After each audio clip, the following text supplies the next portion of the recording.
অতিথি পাখিদের আশ্রয় দেয়া সহ প্রাকৃতিক দুর্যোগে ক্ষতিগ্রস্ত দেশীয় পাখি রক্ষায় ব্যতিক্রমী এক উদ্যোগ নিয়েছে সাতক্ষীরার কালীগঞ্জ সরকারি কলেজের শিক্ষার্থীরা।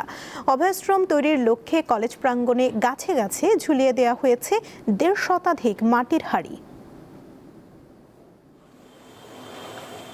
শীত এড়াতে সাইবেরিয়া, আফ্রিকা সহ বিভিন্ন দেশ থেকে প্রতিবছর কয়েক মাসের জন্য বাংলাদেশের নাতিশীতোষ্ণ অঞ্চল বেছে নেয় নানা প্রজাতির পাখি। হাওর বাওড় উপকূলীয় চরাঞ্চল সহ সাতক্ষীরার কালীগঞ্জের সরকারি কলেজেও গাছে গাছে জড়ো হয় হাজারো পাখি। আম, নারিকেল, মেহগনি, আকাশমণি সহ বিভিন্ন প্রজাতির শত শত গাছ কলেজ ক্যাম্পাসের ভেতরে ও বাইরে প্রাকৃতিক সৌন্দর্য বাড়িয়েছে। এই বাগানে ডিসেম্বর থেকে ফেব্রুয়ারি পর্যন্ত অবস্থান নেয় শীত প্রধান দেশ থেকে আসা নানা প্রজাতির অতিথি পাখি। এদের কলকাকলিতে মুখর থাকে পুরো ক্যাম্পাস। এসব পাখির নিরাপদ আবাস গড়ে তুলতে এই প্রতিষ্ঠানের শিক্ষক শিক্ষার্থীরা কলেজ ক্যাম্পাসে নিজ উদ্যোগে গাছে গাছে বসিয়েছে মাটির হাঁড়ি।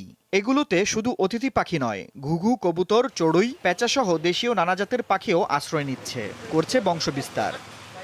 ছাত্র এবং আমরা শিক্ষকরা মিলে একটা সিদ্ধান্ত নেই যে আমরা কিছু মাটির পাত্র এই গাছগুলোতে স্থাপন করব, যাতে পাখির বাসাগুলো নিরাপদ হয়। তো উদ্যোগটা ছিল বার্ড স্যাংচুয়ারি প্রোগ্রাম, পাখিদের নিরাপদ অভয়ারণ্য গড়ে তোলা, জীববৈচিত্র্য রক্ষার্থে আমাদের এই প্রোগ্রামটা ইতিমধ্যে আমরা সফলভাবে বাস্তবায়ন করতে পেরেছি।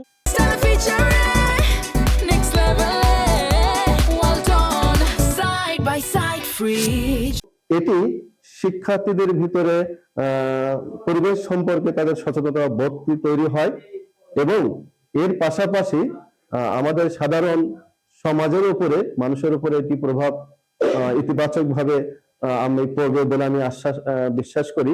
এই উদ্যোগ অন্যান্য শিক্ষা প্রতিষ্ঠান সহ বিভিন্ন সংগঠনকে অনুপ্রাণিত করবে, এমনটাই প্রত্যাশা সংশ্লিষ্টদের। আফরিদ হাসান, দীপ্ত, বার্তা কক্ষ।